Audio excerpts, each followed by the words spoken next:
talk about the exam. Yes. I need some sort of an exam to make sure you go through the book. That's my motivation. So my thought is to make it, I'll give you test banks on the remaining, I think there's 6 more chapters. I'll get those to you, and they will not be long test banks. They'll be relatively short. And put all that together, and then ask you to, how should I do this? I'm trying to figure out how to set it up to make it either an open book test or something similar to that. If you want to do an open book, you could just have it on the computer and we could take it from home. No. Well, that would be I mean, easier. Mitch suggested that the other day. And Yeah, I was like, that's The a other good thing I idea. want to do on the exam, besides make sure I made you go through the textbook, is talk about the videos and stuff on econ and the little bit I'm going to do on managerial. You've had videos? Yes, they are amazing. I've only seen the articles you Look at the posted. VRSQ. It's a VRSQ. Videos, readings, and study questions. It's under modules. I'll look probably in again. admin docs. I haven't seen this. And it's got all the videos over the topics here. At the bottom of the modules section, there's a whole big table, a bunch of videos. Okay, good. I guess I'll be busy. Yeah. Are we Most of talking them about are 10 or 15 minute videos. Are we talking about the final or the midterm right We're now? talking about the exam. Okay. Because I think at this point to try to put 2 exams in here will harass you guys unnecessarily. Try to get ready for 2 of them. So it's the big one. So what I imagine is some list of Oh my goodness. 30 to 40 multiple choice questions on the text, and then 1 to 4, let's call them essay, they won't be real long, essay questions on these topics. Could you up the question count on the text? On the text? Yeah, I mean, I could handle 100.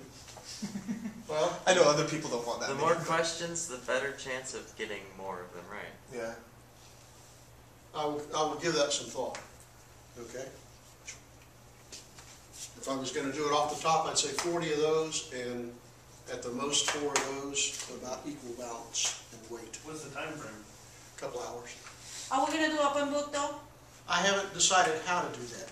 My problem is that if I say open book, then people go in and mark their books with all the question numbers. So I got to be careful how I do that. I may do an open book with no other notes. So I want you to have gone through and worked up answers to those questions before the test, because you won't have time to look them all up. You know, so I'm just trying to structure that into it. I thought open books was notes. I'm sorry? Open books was notes. Like we did in management. The first Like if we management. fill out our the test banks that you give us, if we go through them and then maybe bring those with us or something. Then you're just copying questions you already have. But if we get them wrong. Yeah, then you're really screwed up. And you're going to have a lot of papers with you. So if we do 40 questions for, what, 12 chapters? Mm-hmm. That's, each test bank's about 40 questions long. No, they're not. The one I just posted is only got 13 13 questions. Oh, well, the first 2 were... The first 2 are lengthy, and really the first part of the book gives you the meat of the thinking process. Okay, So the successive test banks won't be that in detail. cool.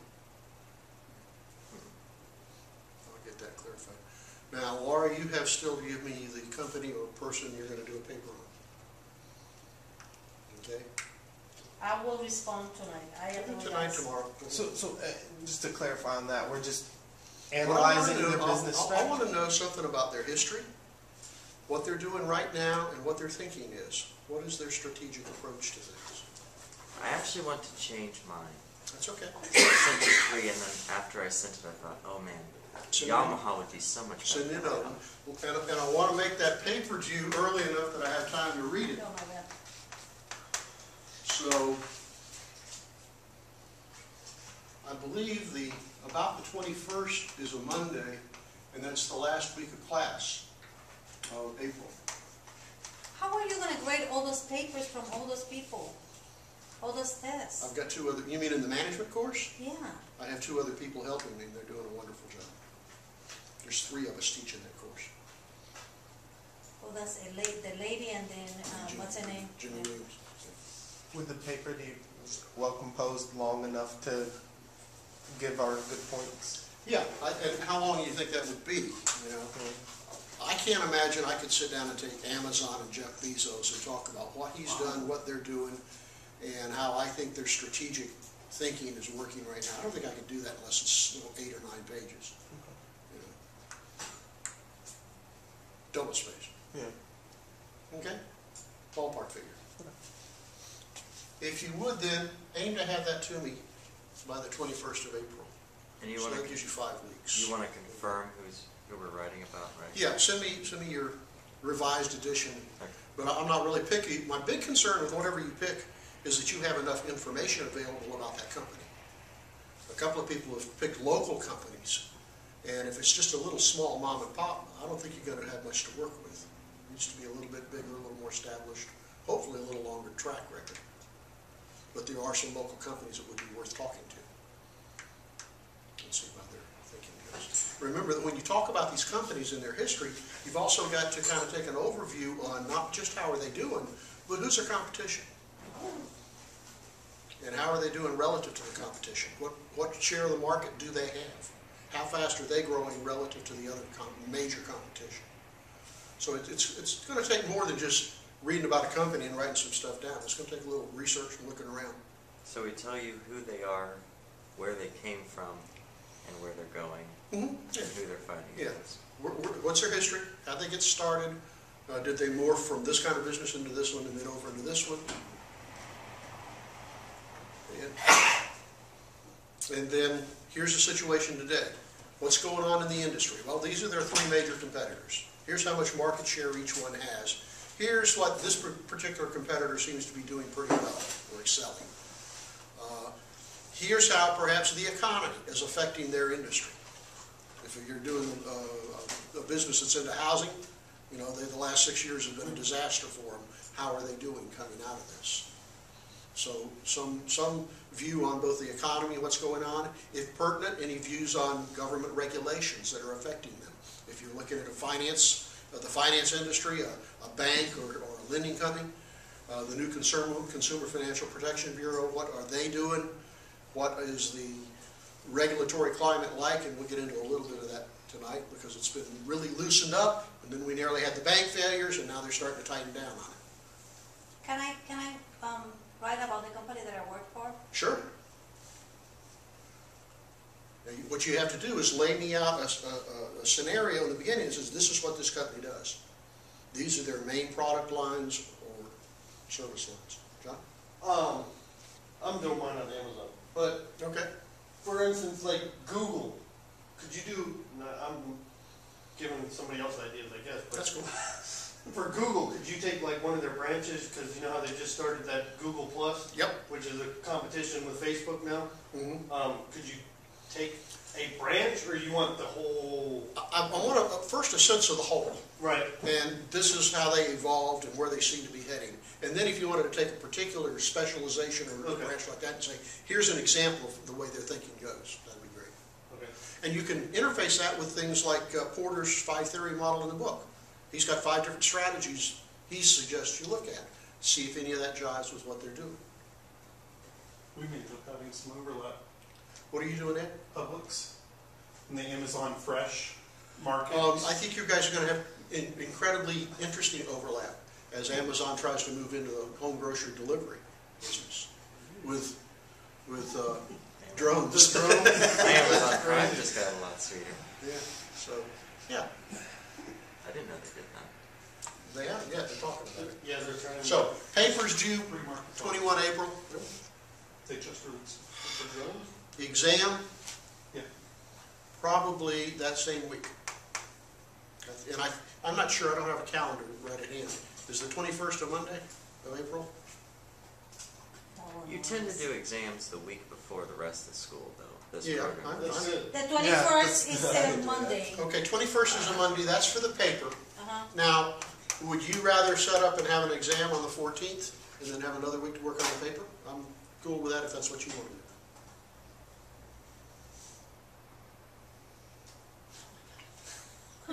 I don't really care. Yeah, it doesn't matter either way. It's Either easier on me way, if you we're take it gonna the 14th. prepare for a certain date, so. Yeah. Let's say tentatively the exam will be for the 14th. And The paper's due the 21st. Now, is that going to be on campus? Yeah. Okay. Right here. Couple hours. Will we need one of our extra scantrons from? Yeah, you'll need a Scantron. And if I can set it up over in B12 where we used to have class, I'll do it there because the tables are bigger. Spread stuff out. Or in the P building? Or P building, yeah, we'll save tables too. You Okay, want so, the page Scantron. huh? The full page Scantron. Yeah, full size 8.5 by 11 Scantron. Yeah. Bring a spare one so you can sell it. So you can sell. Good. All right, well, that's kind of the administrative side of what's happening. I'll tell you frankly, because I know every one of you in this class and I know what you've done in the past and what you can do, this is, to me, I hope, mostly a formality, that you've gone through all this material and been exposed to it. I'm not worried about you graduating. I assume you're going to perform as well on this as you have on everything else. You're going to wrap it up. If you have some problems, let me know. I'm still inventing this course in my mind, and you're kind of my guinea pig class, and I'm not completely happy with the way it's gone this term, but I think you'll get enough out of it to be worthwhile. Okay, anything else on your mind? No? Then, in the way of non-text material, we were talking about econ, and we have gone through a real basic aggregate supply, aggregate demand discussion on the economy. Now, I think, but I don't recall, have we done both the classical view and the Keynesian view of that? Yes. We have done that here? Yes. So, One sloped, one's flat. yeah. So here's full employment. We know then that the Congress, through its fiscal policies, meaning it can spend money or it can raise taxes or vice versa, manipulates the aggregate demand curve to some degree. And if we're in a recession with low employment rates, it tries to stimulate spending, which is aggregate demand, and hopefully improve the situation. Here is, we call it full employment. That would be if everything was fully employed, and ideally, we used to say, if unemployment were 5%. Yep. Today, unemployment has inched from 6.6 back up to 6.7%. So we have some ways to go. The gap between where we are and where we want to be, that gap, is getting a lot of potential or a lot of political discussion today. A lot of folks are saying that this gap is overstated, that things have changed. That in fact, if you want to take it from about 1950 till about 2007, and this is my term, I haven't seen this, we were living in a sort of a Camelot era. What's Camelot? Refers to the Kennedy years, isn't it? It's a descriptor used of the Kennedy years that comes from literature and King Arthur and the Round Table and his knights and his basically a perfect world.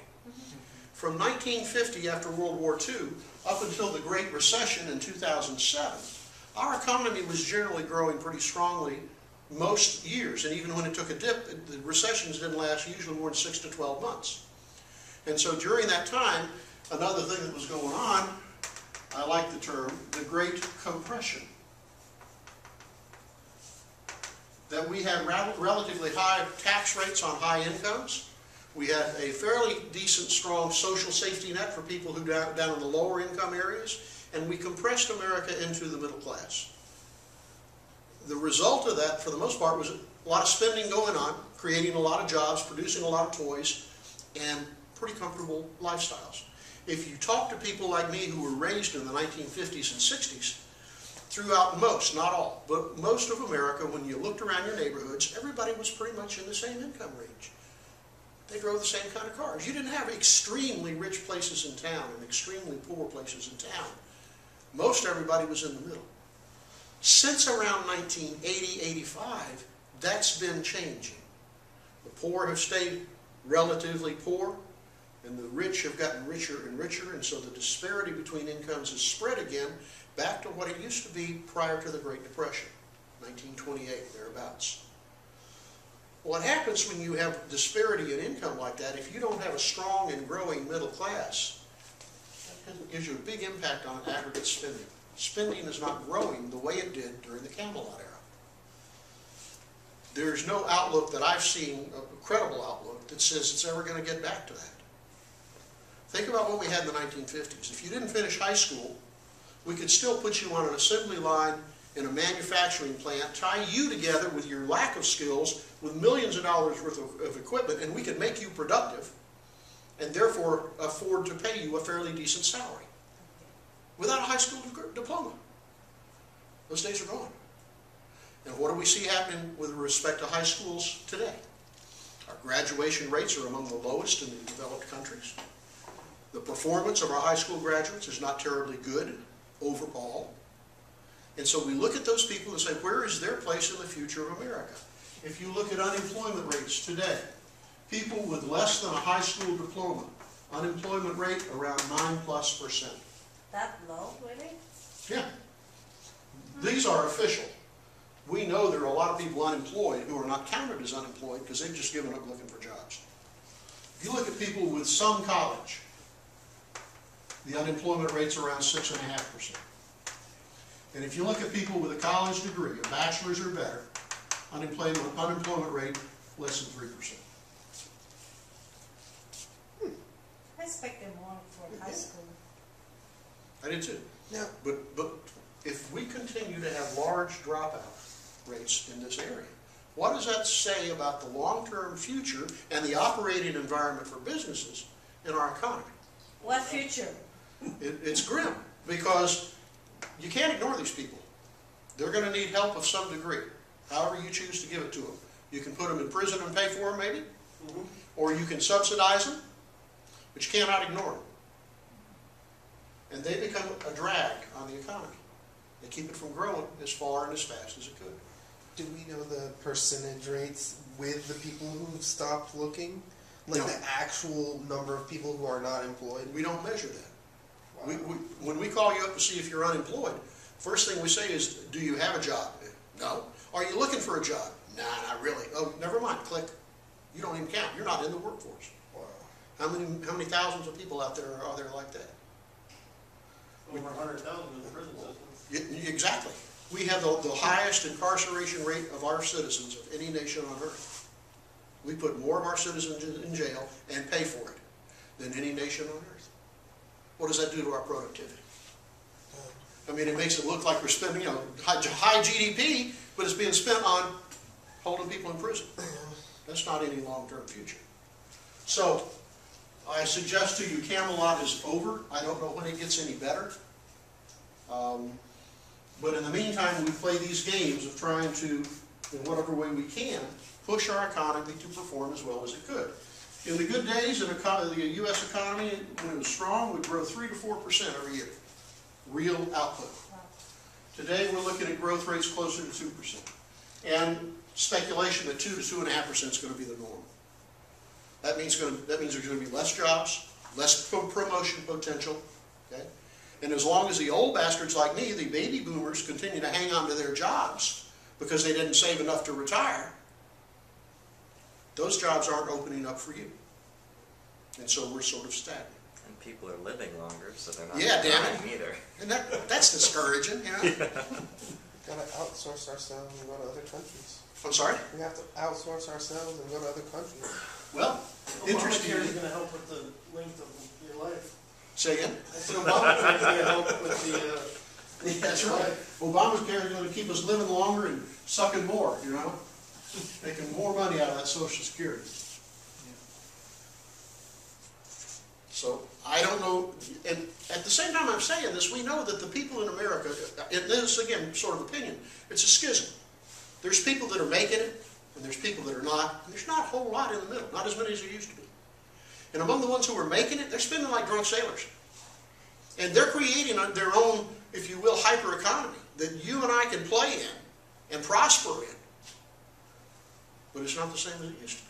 There's still plenty of opportunities out there. A lot of things that people are going to be buying, needing, wanting. But it's not going to be the same world we played in for the last 50 years. Now, the other agent that comes to work in this macroeconomics discussion, two issues. One is, besides the Congress and its fiscal policy, taxes and spending, the other agency is the Federal Reserve System, the Fed. And they control the money supply. They basically, through their manipulations, increase or decrease the rate at which the money supply is growing. Bottom line, trying to keep it in real simple terms, if the Fed reduces the money supply, or really, technically, the growth rate of the money supply, that means that there's less of it there, so the price of money, the interest rate, is going to rise. When interest rates rise, you and I don't buy as many cars, houses, washing machines, etc. And so aggregate demand tends to decline, and that hurts both spending overall and businesses who now cut back on the production of goods because we're not buying them. So we would call this a contractionary or tight monetary policy. And again, that would reduce aggregate demand. When would we want to do that? Fight inflation? To fight inflation. If we had excess aggregate demand out here, it would be pushing prices up. This would bring prices down. The contrary to that is a stimulatory policy where the Fed increases the money supply, bringing interest rates down, stimulating more spending, more aggregate demand. And again, it's stimulatory or sometimes called an easy money policy. That's what's been going on through this Great Recession. The Congress basically, because they couldn't agree which side of the building the sun came up on, the Congress has not been able to exercise any fiscal policy. The little bit that got through early on with Obama, the first stimulus, $787 billion, that helped things from going as bad as it would have gone. It did not get us out of the mess. A lot of people say it was a failure. Parts of it were a failure. Parts of it was money that was spent very poorly or not even spent. But even the money that did get out wasn't nearly big enough to push us back out of this recession. So fiscal policy has been a non-player for the Great Recession, which started in December of 2007 and technically was over in 2009, but the bottom line is that we're still sick. Don't they also control, or is this a different part of the government that controls the interest rate that banks are allowed to trade at to try and similarly do the contractors? They don't control it as much as they influence it. And what we're talking about there is usually the key interest rate they look at is called the federal funds rate. What you have to recognize about banks is every day when a bank closes, it's got to count up how many deposits it has, how many dollars. And it's got to have a certain percentage of that amount in cash, either in their vault or on deposit with their account with the Federal Reserve. They got to have that much cash. And if they come up short, the banks borrow from each other overnight. And the rate they pay each other is the federal funds rate. And that's the rate that they tend to track in terms of are rates too low or are rates too high. Now since 2007, since we couldn't get any fiscal action, Ben Bernanke, the now former chair of the Fed, and quite an authority on the Great Depression, he said we did it all wrong in the Great Depression. The banks tightened up the money and made the Depression worse. What I'm going to do is I'm going to flood the money supply out there. I'm going to keep interest rates down close to zero in the hopes that that will help keep people spending and borrowing. The result is the money supply has grown enormously, incredibly large. Usually, if our economy were operating up close to full employment, that much money in the economy, what do you think it would do?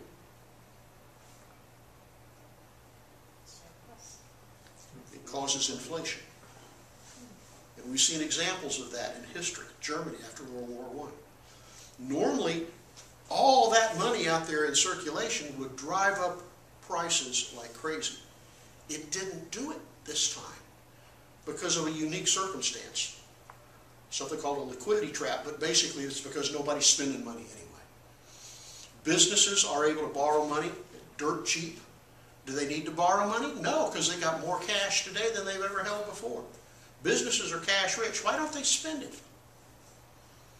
Why don't they create jobs and produce more stuff? Because I don't think they're sure that the economy is going to stay They're- this way. You're exactly right. They're scared to death. They're saying, we don't see enough customers out there. We see too many unemployed people. We see spending too low. No, we're not going to produce a bunch of stuff and then have it sit on the shelves and nobody buy it. So they won't spend money. Consumers are frightened. They won't spend money.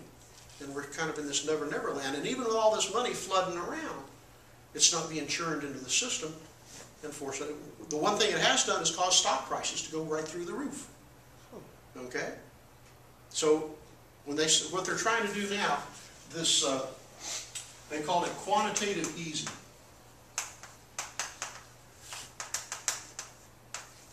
Increasing the money supply, keeping interest rates real low. Now they're trying to back off of that, and so they're calling it tapering. We're going to be tapering off the quantitative easing. And we now have a new chairman of the Federal Reserve, chairperson. Anybody? First time ever? A woman? Female, yeah. Janet Yellen. I think I spelled that right. Okay? And she's pretty smart. She's smarter than any of them I've heard talk for a long time. Maybe Bernanke as much, but she's in our markets about Keynesian and classical. She's very much more Keynesian. So she's going to try to shrink that money supply down slowly. But if you shrink the money to supply too fast, you drive up interest rates and you trigger another recession. So she's doing a balancing act, trying to taper that money out a little bit at a time without crashing the economy. And so we got to wait and see if that's going to work. Now, with this right here, you can tell, we talk about the Fed can increase demand or decrease demand through monetary policy, basically through the interest rate. The big debate today about the Fed is, on the conservative side particularly, classical side, they say the Fed has one job: fight inflation. Well, of course they say that because if you remember the classical model, you always went back to full employment naturally. The economy adjusted. So they said the Fed shouldn't worry about pushing us to low rates of unemployment. The Fed shouldn't worry about pushing us out here. The Fed should just worry about keeping inflation low and the economy will take care of itself. Well, I would submit to you that after the last 6 years, that ain't so. What the Fed has been doing, and this is more the Keynesian side, what the Fed has been doing has been fighting both inflation and targeting to get full employment. And to some degree or another, I would suggest that's why we're not as bad off today as most of Europe and most of Asia. Because the Fed, while they've not been successful in boosting the economy, I think they've been successful in keeping it from going a lot further south than it was going, than it did. So that's where we are on monetary policy and the Fed in brief, broad overview. If you look at some of the videos that I've got on the VRSQ, they give you a little more depth about how does the Fed do this. They sell bonds or buy bonds in the open market. They adjust something called the discount rate, the rate the Fed charges to loan money to banks. They set the reserve requirements on those deposits every night that you check. So you may want to take a look at how they affect monetary policy. But here, what I want you really to understand from our view is what does monetary policy do to that operating environment for you and me in business and the economy. Okay? And I would say stay tuned to this debate. If the conservatives and Republicans are successful in capturing the Congress and then manage to take the White House in 2016, they're going to have a lot of ammunition to really rein in the Fed and curtail their activities. Personal opinion, I think it'll be a disaster. And if it happens, I'd be real careful. I don't really know much on the topic of what if the Fed was dissolved, as with the libertarian views. Yeah. I wish we could just do a course in monetary history. If we could take you not necessarily through the first bank of the United States, but the second bank, and then examine the way the macroeconomy, even though it wasn't quite so developed then, the way it went up and down and up and down and up and down in the mid-1800s, late 1800s, you would see that when we formed the Fed in 1913, and since that time, I argue it has been a humongous stabilizing influence on our economy.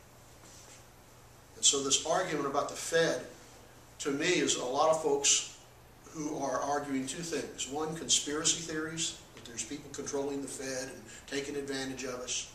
And two, they're arguing the classical models, which are beautiful, wonderful, lovely models, but they don't fit reality.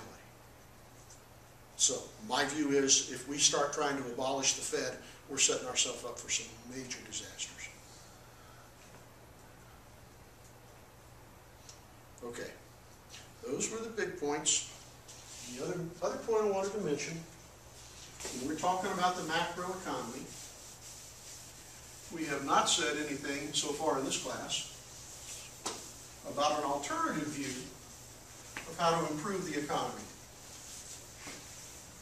called supply-side economics. It's what we tried under Ronald Reagan in 1981. Supply-side, in theory, says, if this is the aggregate supply curve and here's the aggregate demand curve, instead of talking about how do we increase aggregate demand and get more spending and put everybody to work, is there some way we could shift the aggregate supply curve out here? So that instead of aggregate demand increasing out here and going up to this equilibrium, maybe we could go to this equilibrium. What's the difference in those two equilibria? Price. Inflation. More jobs, lower rates of inflation, lower price levels. When Reagan came along in 1981, I had started teaching here in 1980. Of course, I'd been studying economics. I had read that, and I thought, yeah, damn, that makes a lot of sense. I voted for Reagan twice. I thought that was a damn good idea. And it had some positive aspects. The economy did recover following basically the huge inflation of the 1970s. We went through a terrible recession, the worst since the Depression up to that point, but we went through it in about 2.5 years. And then the economy began to grow. But it didn't grow like that. It grew like that for some, and like that for the rest. And so when you had a bigger economy, you had more jobs, and a lot more people down there working at lower wages. Their wages weren't increasing. So the Reaganomics idea of shifting aggregate supply was a mixed success. It was good in some ways, and it was not very good in others. So then to have a fairly uniform middle-class society, we need to have high prices? No, I would suggest that in order to have a fairly good-sized middle-income America, you've either got to increase the productivity of the people on the bottom, or you've got to establish some sort of income redistribution system, playing Robin Hood, taken from the rich, given to the poor. And as much as people hate that idea, because when you tax people at high rates, you take away their incentive to go out and work hard, earn money, start companies. I understand all that. But if you don't in some way increase the spending power of the lower class, then your economy eventually starves on itself. So supply side, had it generated a lot more good income jobs, would have been a wonderful thing. But it didn't. Reagan's argument was criticized by the Democrats as trickle-down economics. You give all these tax cuts to businesses and the rich people, and as they grow, they'll create more jobs, and that'll trickle down to the poor. And the Democratic side of that argument is, not really. Most of it stayed lodged up there with that top 5%. What if you do both supply side and demand side and try and shift both curves up? In fact, that's what happened. One of the supply side arguments was, let's cut taxes. If we cut taxes to people, what will businesses, supply side is businesses and production, okay? If businesses see you and me getting tax cuts, what are they going to think? We're going to spend the money. So they're willing to produce more. And if you get the tax cuts to businesses, you reduce their cost of operating so they can produce more, create more jobs at the same time. So there were some demand side effects to all of this too. And there's still considerable debate on whether the effects were predominantly efficacious on the demand curve or the supply curve. One of the things we did, reduce regulations on businesses, because regulations are expensive. So we reduced regulations, deregulated a lot of things, and some of that was desperately needed. Businesses were just tied up. They couldn't operate with the dam. They still are today to some degree. Particularly in Gainesville. One of the other things Reagan did with his plan, he increased defense spending tremendously. But to understand that, you got to know who Reagan was. What do you suppose did Reagan go to college? He was an actor. He was an actor. What do you suppose, he went to college. What do you suppose he studied? Art. Art and theater, and no, he studied economics. But guess what kind of economics he studied? Classical. We don't need government. The economy cures itself. The best thing for this country is to get government off the backs of people. And so that's what he pursued. One of the other things that happened while he was an actor, by the way, what was the big scare in America after World War II? Communism. Communists. There was a communist everywhere. You ever heard of Joe McCarthy? Yeah. Senator Joe McCarthy, Wisconsin, I believe. He was the guy that led the witch hunt looking for communists everywhere, particularly among actors. And they would identify people they thought were communists, and they'd get them blacklisted. They couldn't make movies, they couldn't work, nothing. He ruined a lot of people's lives doing that. Reagan saw that. He was virulently anti-communist. Absolutely agreed communism was the biggest threat to us. Well, by the time Reagan comes into office in 1981, we are what? 6 years after the Vietnam War. You got any idea what the American military was like 6 years after Vietnam? It was a disaster. All of our equipment in Germany had been neglected, run down, not maintained. We didn't have the money to train. We had drug problems. We had race riots in the military. The American military was a shambles. When Reagan came in, he said, we're going to be ready to stand up to the Russians in case they start something. And he revamped our military. What do you suppose that did to our economy? Helped it. Helped it, sure. So you had another demand side stimulus on that side, a lot more government spending. So not everything Reagan did can be called strictly supply side economics. So your point's well made. We did do both of them. Well, yeah. The unfortunate, to me, the unfortunate long-term consequence was the division of income and the minimization of the middle class. well, it just seems like people pick one or the other Yeah. predominantly, and why not pick a whole bunch from both of them? Try and, I mean, I realize they kind of can cancel each other out sometimes, maybe. Not too much. The big thing that people criticize on the supply side is the tax cuts to the wealthy did not work their way down and create the kind of jobs we were promised. So, Federal Reserve, kind of an overview, look at some of the videos and see some more of the detail. Supply side, there's a video on that that talks about 6 things that Reagan did. You might want to just take a look through that. And that's pretty much, plus what I've said tonight about Camelot and the outlook for the future, what's going on in the economy. Think about that when you're putting these papers together. What's the economy looking like over the next 3, 4, 8 years? Because if it's going to be growing at only 2 or 2.5%, what is that going to mean to some of the companies you're looking at? Who are they targeting? They've got to be careful. If they're targeting low-income people, well, there'll be a lot of them, but they'll have low income. So would you rather start an upscale restaurant or another McDonald's chain? You'll sell more with McDonald's, but you'll sell with smaller profits. The trouble with many businesses is they won't make that distinction. They'll say, here's an idea, I think it's great, they'll fall in love with it, they'll start a new business, and it's not targeted towards either one. It's not well defined. It has not been strategically planned. You know where Casey Crave, the restaurant, is? I've heard. It's the old Creekside, down there on Southwest 2nd Avenue and 34th Street. It's no longer Casey Crave. Yeah, It's got some other name. Yeah, I was just in there the other night. Yeah, and it looks like pretty much the same kind of place. They changed. Well, Yeah, it it's a used new to name. be Used to be Calico Jacks. Calico Jacks. Oh, really? And then now they changed to... And you see that in Gainesville frequently. You see people come along with a great idea, start a restaurant up, and if you watch it, figure out who they're targeting. Who's their target market? And you'll find that it's not well defined at all. And if it's students, what do we know about students, by the way? Cheap. Cheap, heavily and more heavily in debt, not about to be going out there spending all that money. So if you're in Gainesville and you're targeting students, you better be damn careful. And go closer to campus. The other day, Yeah. we went to dinner to Cody's, and used to be a really good restaurant. Mhm. And we were so disappointed. My son is a chef, so it's kind of a... Is this on Archer Road? Yes, on Archer Road, near, almost to the corner of 34th and Archer. Mhm. And it used to be a really good restaurant. The steaks were better than Roadhouse. No anymore. We left there very disappointed, and we paid for 2 meals, or 2.5 meals, because my guns are $111. You're kidding. Holy We will not be back. Mm. I could guarantee you. Yeah. Who are they targeting with those kind of prices? The 5 people in Gainesville that last year purchased a house over $1 million. Well, we went by the next day, and there were like 5 cars parked in the parking lot, and we said, that's why it's going down the hill. Yeah. Because it used to be a really good, really good restaurant. It used to be very crowded.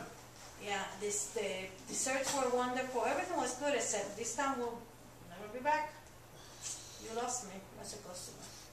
What's the biggest complaint? I don't know if you recall this question from the management text.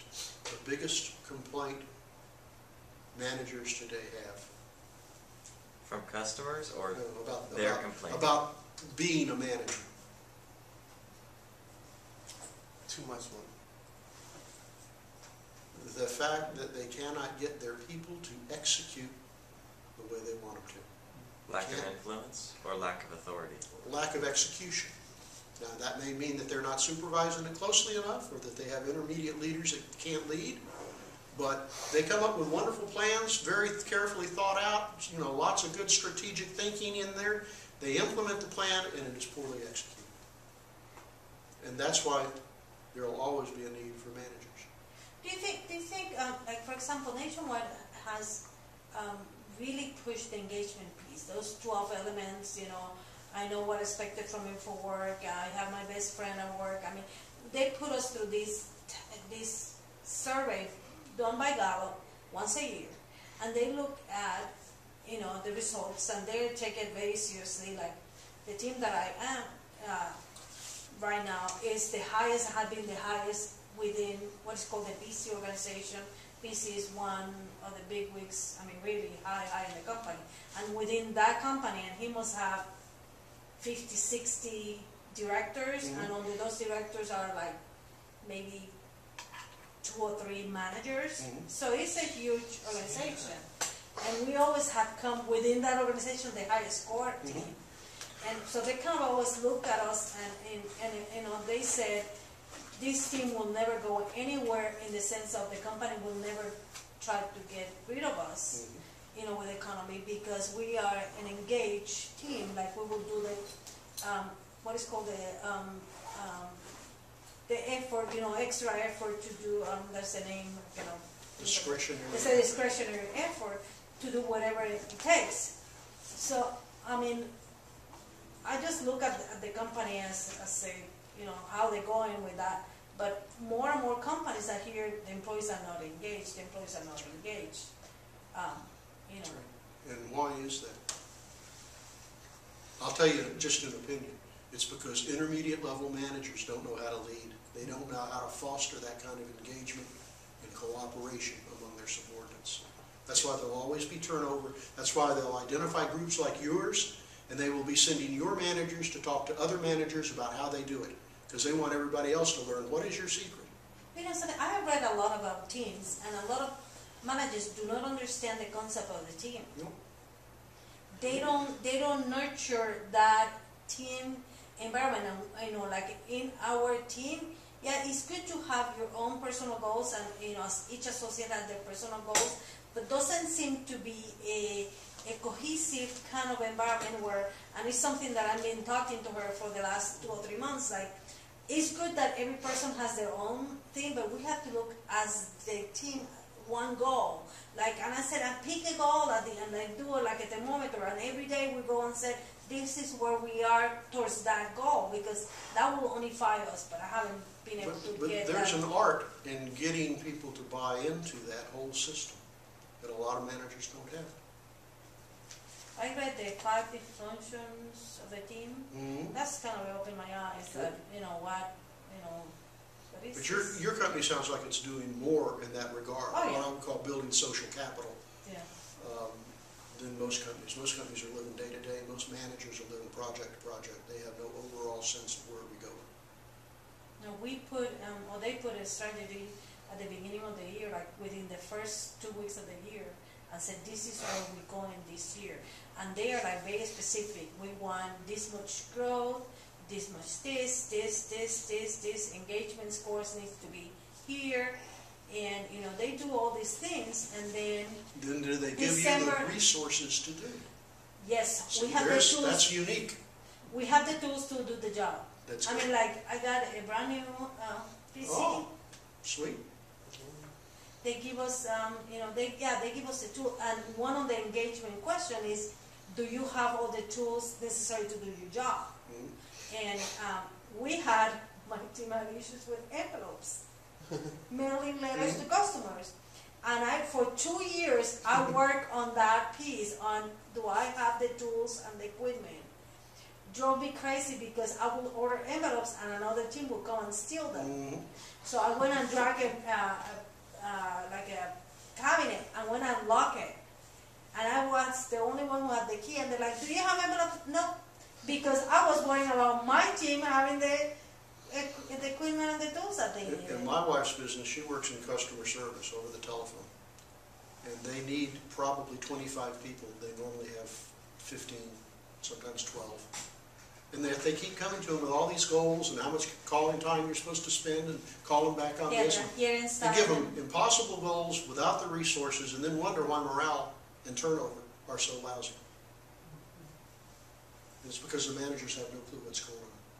No, they No have, MBWA at all. I work in a call center environment a few years back, and now I work where I see there's kind of a next door to us there is a call center, and they measure like average handle time, how long they work with this specific customer, how long. I mean, they measure if Oh, you're yeah. adhering to that schedule, and the schedule is very strict.